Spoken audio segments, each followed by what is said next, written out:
युग में तो कीर्तन ही केवल प्रधान है। भगवत खूब कीर्तन करना, घर में रहो बाहर रहो, कथा में आओ कीर्तन करना और प्रेम के दो अश्रु परमात्मा की याद में बहाते रहना।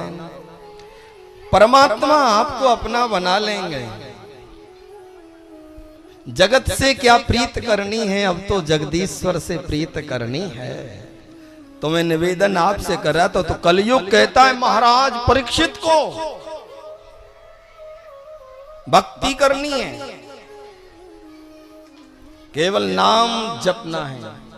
कलयुग कहता है महाराज परीक्षित को कि सतयुग में, त्रेता में, द्वापर में तो लोग समाधि लगाते थे, कंदराओं में जाते थे,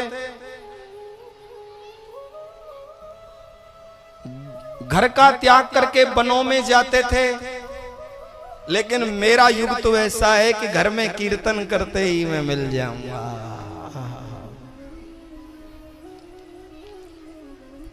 बस साथ केवल महात्माओं का मिले तो कीर्तन होता रहे।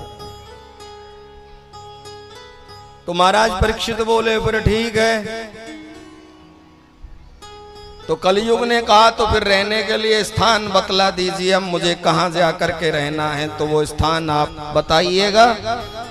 तो परीक्षित जी बोले सबसे पहला स्थान है जहां लोग पीते हों,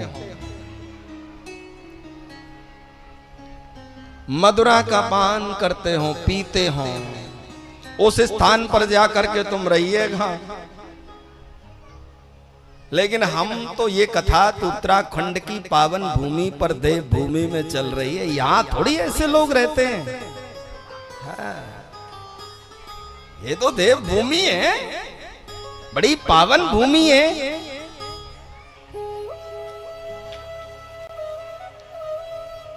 तो बोले वहां रहो जहां लोग पीते हों।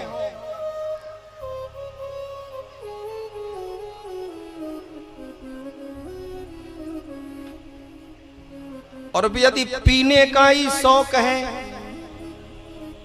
तो फिर छुप करके क्यों पीते हो? यदि शौक है तो सबके सामने पियो ना। पीना है जो तुझको तो महफिल में आके पी, और मीरा की तरह से वीणा बजा के पी, और भीलनी की तरह से बेरों को खिला के पी। यदि पीना है तो ऐसे पीना। तो मेरे कहने का भावार्थ, बोले तो महाराज परीक्षित ने पहला स्थान कौन सा दिया है? बोले जहां लोग पीते हो वहां चले जाओ। बोले ठीक है। बोले दूसरा? बोले दूसरा स्थान है आपके लिए जहां वैश्याएं रहती हो, उस स्थान पर आप चले जाओ। तीसरा स्थान है जहां ज्वारी लोग रहते हो, उस स्थान पर आप चली जाओ। ये कलयुग की निशानियां हैं, सब हमको देखने को मिल रही हैं आज। और बोले चौथा स्थान है जहां जीव को काट करके लोग अपना भोजन बनाते हो, उस स्थान पर तुम चले जाओ। किसने कहा था आपको? ये इजाजत किसने दी? हर जीव में परमात्मा का निवास है, हर जीव में मेरा गोविंद बसता है। किसने कहा था कि उसकी तू हत्या करना और फिर अपना पेट भरना? ये ऋषियों का देश है, ये राम और कृष्ण का देश है। यहां पर तो शुद्ध भोजन किया जाता है, शुद्ध जल का पान किया जाता है, गौ माता का दुग्ध पान किया जाता है।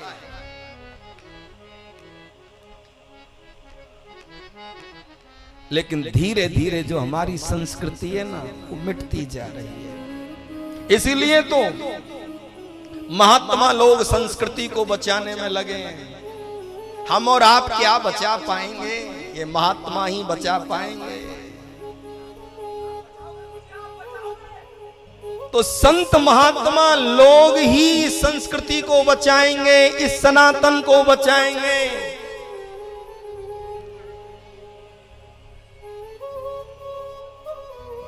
अरे एक बात बोलूं, महात्मा पैदा जरूर ग्रस्त में होते हैं, महात्माओं का जन्म वासनाओं के बिस्तर पर होता है, लेकिन प्राणों का अंत वो साधना के बिस्तर पर करते हैं, जहां साधना होती है। कल्पना करें।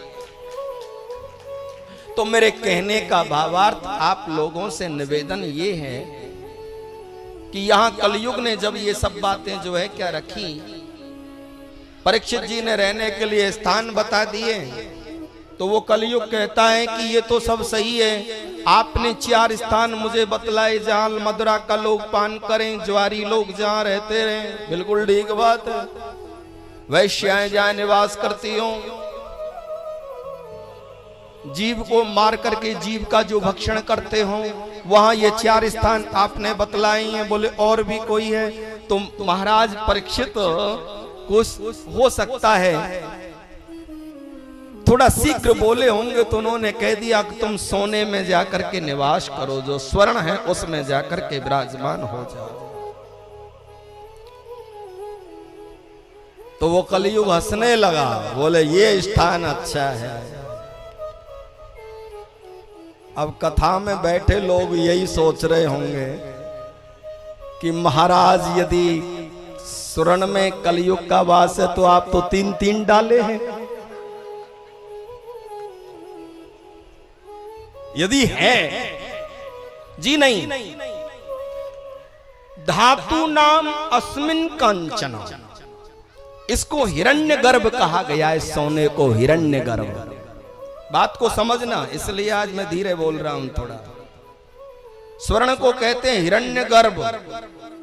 तो बोले ये कौन? बोले साक्षात नारायण का वास होता है इसके अंदर, गोविंद का वास है, नारायण का।